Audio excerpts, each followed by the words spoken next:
आपका बचपन में अश्वत्थामा की स्टोरी के साथ का फर्स्ट एक्सपीरियंस। मैं लगभग मेरी उम्र होगी उस समय शायद 8 एक वर्ष की, 8 या 9 वर्ष का मैं बालक था। उस समय अपने परिवार के साथ में हम लोग आसीगढ़ पहुँचे गाड़ी से, वहाँ पर हमारी कार से। जैसी कार से नीचे उतरे, हमारी जो है वो यहाँ जिनिंग फैक्ट्री थी, हम लोग कपास के व्यवसाय में रहे हैं।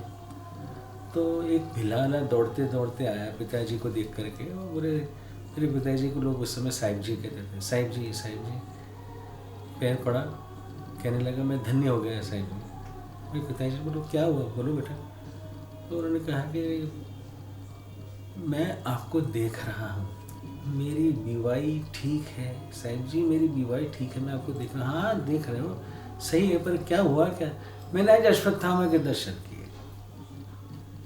तो पिताजी ने कहा ठीक है, तो खुशी की बात है भाई, अश्वत्थामा के तुमने दर्शन कर लिए। तो नहीं नहीं, मैंने अश्वत्थामा दर्शन कर लिए, मेरी बीवाई ठीक है।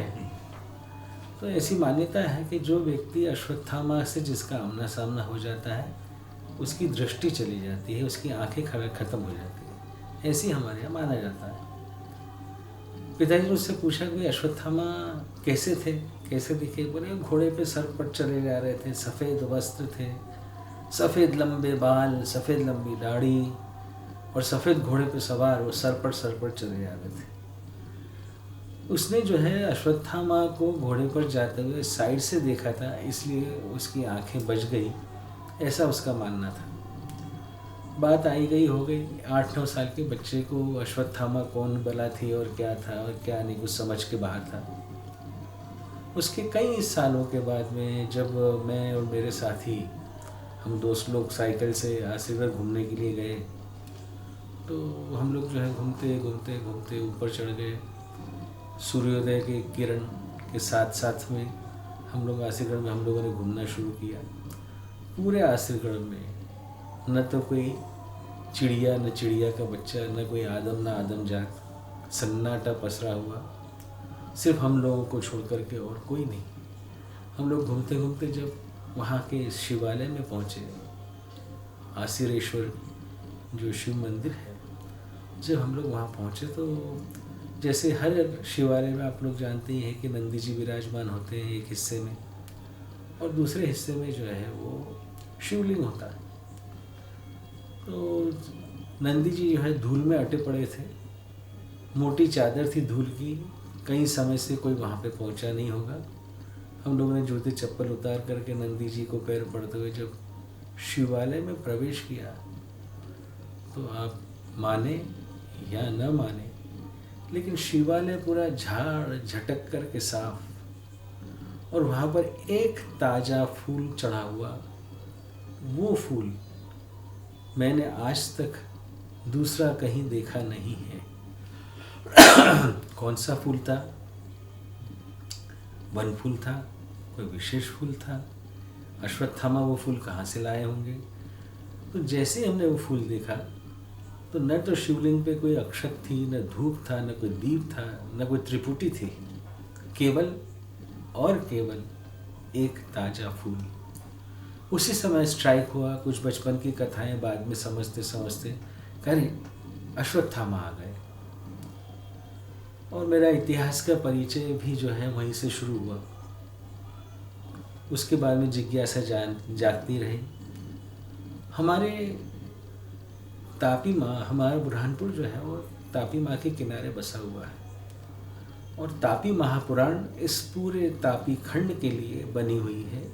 एक पूरी महापुराण है तापी महापुराण। इस तापी महापुराण में एक खंड आता है भृगनपुर महात्म्य।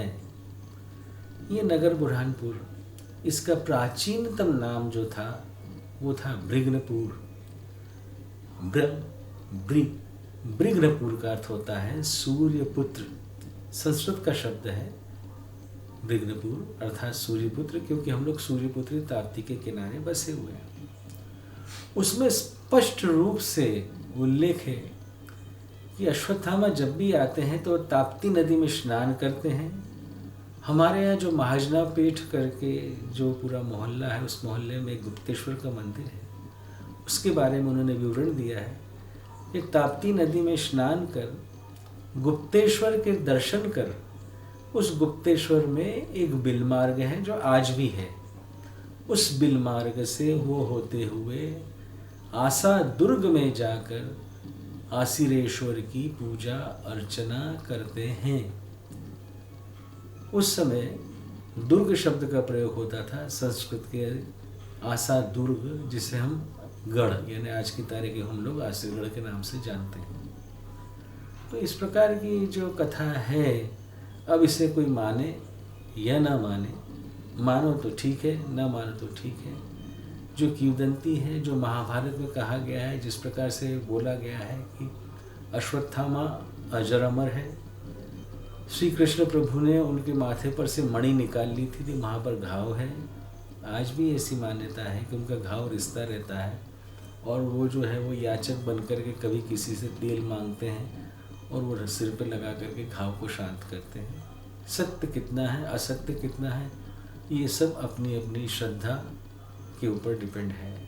आप मान सकते हैं तो मान लीजिए, ना मान सकते हो तो कोई बात नहीं।